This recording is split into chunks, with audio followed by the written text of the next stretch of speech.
नीलाभवाय नमः पद्ममुखे नमः पद्मनाभप्रियाय नमः चन्द्रमहोदये नमः चतुर्भुजाय नमः चन्द्रिवाय नमः इन्द्रशेखराय नमः लज्जन्ये नमः दुष्टये नमः दारिद्र्ये नमः नमः देव्ये नमः सर्वपाद्य नमः आदित्ये नमः नवदुर्गाय नमः सूर्यो अधायता प्रसादस्य अग्नस्य प्राणात् स्वायुरधायता साक्षात् दीपानंद साक्षात् दीपानंदयामि दीपानंद सत्ता मैं कोई रखेलंडम्मा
కొంచెం వెనకండి మీరు వెనకండి ఫోటో మాకు ఫోటో కావాలంటే ఇదే శంకుస్థాపన కొద్దిగా వెనకెళ్తే అందరూ వస్తారు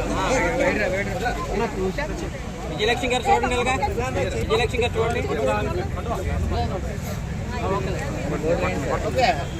సార్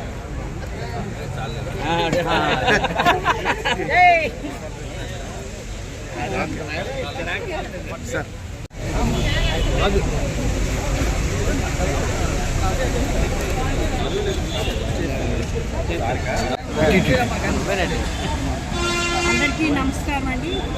ఈరోజు ఒక మంచి శుభదినం. ఈ కార్యక్రమానికి ముఖ్య అతిథిగా ఇచ్చేసిన మన గౌరవ ఎమ్మెల్యే గారు విష్ణుకుమార్ రాజు గారికి ప్రత్యేక ధన్యవాదాలు తెలియజేస్తూ ఉన్నాను. ఈరోజు ఇక్కడ గ్రామ ప్రజలు ఎప్పటి నుంచో చెప్పడం జరిగింది. గత 50 సంవత్సరాలుగా వీళ్ళంతా కూడా కమ్యూనిటీ హాల్ ఇక్కడ ఉన్న ఏదైతే సులార్ కాంప్లెక్స్ ఉందో దాన్ని తీసేసి దాని ప్లేస్లో ఏదైనా కమ్యూనిటీ హాల్ కట్టమని లెటర్స్ ఇవ్వడం జరిగింది. వాళ్ళందరినీ వాళ్ళ యొక్క విన్నపాన్ని స్వీకరించి పరిశీలన చేసి అందరికీ నమస్కారం. ఈరోజు 55 వార్డులో ఏదైతే కమ్యూనిటీ హాల్స్ డెవలప్మెంట్ ప్రజలకు ఉపయోగంగా ఉంటుంది. ఎక్కడైనా ఫంక్షన్ చేసుకోవాలన్నా వాళ్ళు రోడ్లపైన చేసుకునే పరిస్థితి ఉంది కాబట్టి ఇక్కడ ఒక 2 కమ్యూనిటీ హాల్స్ కన్స్ట్రక్షన్, ఒకటేమో గ్రౌండ్ ప్లస్ 2 ఫ్లోర్స్, ఇంకొకటి గ్రౌండ్ ప్లస్ 1 ఫ్లోర్కి ముందుగా డిసైడ్ చేసి సుమారు 119 లక్షలు అంటే 120 లక్షల రూపాయలతోటి ఈరోజు ఇక్కడ శంకుస్థాపన కార్యక్రమం చేపట్టడం జరిగింది. ఇది ఒకటే కాకుండా ఇంకా వేరే డ్రైన్స్ అవన్నీ చిన్న వర్క్స్ కూడా ఉన్నాయి. అవన్నీ టోటల్గా కలిపితే 182 లక్షల రూపాయలతోటి ఈరోజు 55 వార్డులో వర్క్స్ పురోగతి చేయాలనే ఉద్దేశంతో చేయడం జరిగింది. ఈ కార్యక్రమానికి గౌరవనీయులైన శశికళ గారు, కార్పొరేటర్ గారు, అట్లాగే Telugu Desam party, BJP, Janasena party నాయకులు, గ్రామస్తులు అందరూ కూడా పార్టిసిపేట్ చేశారు. వారందరికీ కూడా ధన్యవాదాలు.